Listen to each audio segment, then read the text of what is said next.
Soji has studied several of my courses and attended his first live event with me 3 months prior to this interview. I asked him how it felt going through his second live event. I've opened up more as a person. And I think in opening up, I'm more able to receive and also give at the same time. So in these last 2 days, I've gotten a lot more than the last time, the 2 days in the last time, because then I was still pretty closed. So before even accepting anything, I had to open up first. So that probably took like a whole day. But I came in here open, knowing that, okay, this is what I need to get out of it. And it's been very amazing. And it's also encouraging having like a cohort of people that are working on the same thing. So you tend to move faster when you're all together in the same place and you're all sharing experiences. First of all, I'm on the mastermind group. So every week we have a call and we get together and we speak for like 2 hours. So that's been very helpful. Then he has a series of tools, video tools and books, resources that we have access to. And I would say that has been my greatest benefit. Those tools, it's like having a toolbox. You don't know what you're going to need when you get there, but when you get there, you're okay, I need a spanner, I bring it out. I need piece processor, I bring it out. I need seeking rejection, I love that one. So you just go out and just go and seek, you go there wanting to be rejected, and it's crazy because when you go and seek rejection, you hardly ever get it. But when scared of rejection, it's almost always certain that it's going to come. So having those tools has been for me like one of the great and huge benefits of this program.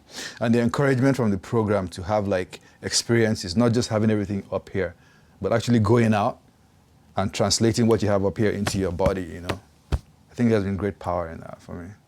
Soji works in the field of world health, and he volunteers in the worst war-torn, famine-ridden, and disease-affected areas of our planet. After attending his first live event, he expressed he felt the need for more confidence to perform his job effectively. He stated that in many circumstances, if he isn't able to confidently and convincingly present his plans for relief efforts to the authorities where he's working, the consequence is people die. Now, 3 months later, and after attending his second live event with me, I asked him if his confidence level in his career had improved compared to 3 months ago. This was his reply. I'm very glad you asked that because I have a great story for you. I was at my wife's house in Ohio and I was reading the Washington Post and I saw this issue that kids were starving, in Nigeria. And I was really pissed because that's my country and we're too rich to have starving kids. So I immediately decided I was going to do something about it, which several months ago would have been unthinkable. I would have looked at myself as too, not able to do anything, not having enough power or resources or,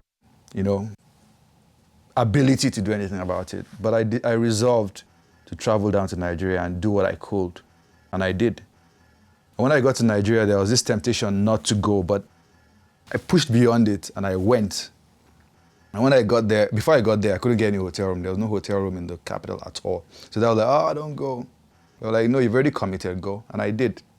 So getting there, I was able to, before getting there, I had people started connecting me with who to talk to. I got there, got this plumpy nut.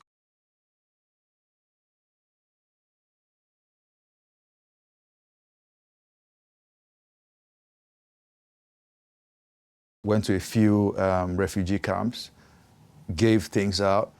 Then there was a meeting. The president set up like a committee to come intervene. So they had like a coordinating conference. When I heard about it, my confidence has increased to the point where I invited myself to the meeting and sat down there.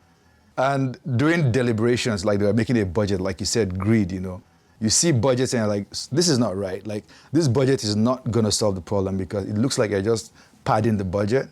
So I was able to take charge, the lead in some of the conversation and be like, you guys are buying generators. You're spending too much on generators.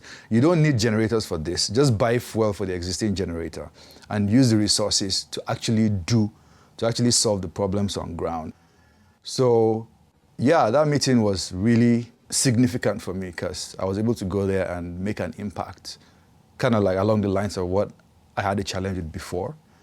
Maybe before this program, I would have not even gone to the meeting or gone there and just be quiet, but I was able to step up. They reacted fantastically well because the budget was tailored towards actually meeting the needs on ground. And the head of the team is my very good friend now. Well, I'll keep attending until I can't any longer because it's, I've come so far in the last 6 months that I'm only excited about how much more I can go, how much farther I can go. And I mean, Dr. Aziz is not going to keep still, he's going to keep improving. That means I'm always going to have something to draw from. So it's not for everyone. It's only for people that are committed to, if you have a pain that is strong enough for you to walk through and be motivated enough to do, because sometimes it's hard. The exercises are hard.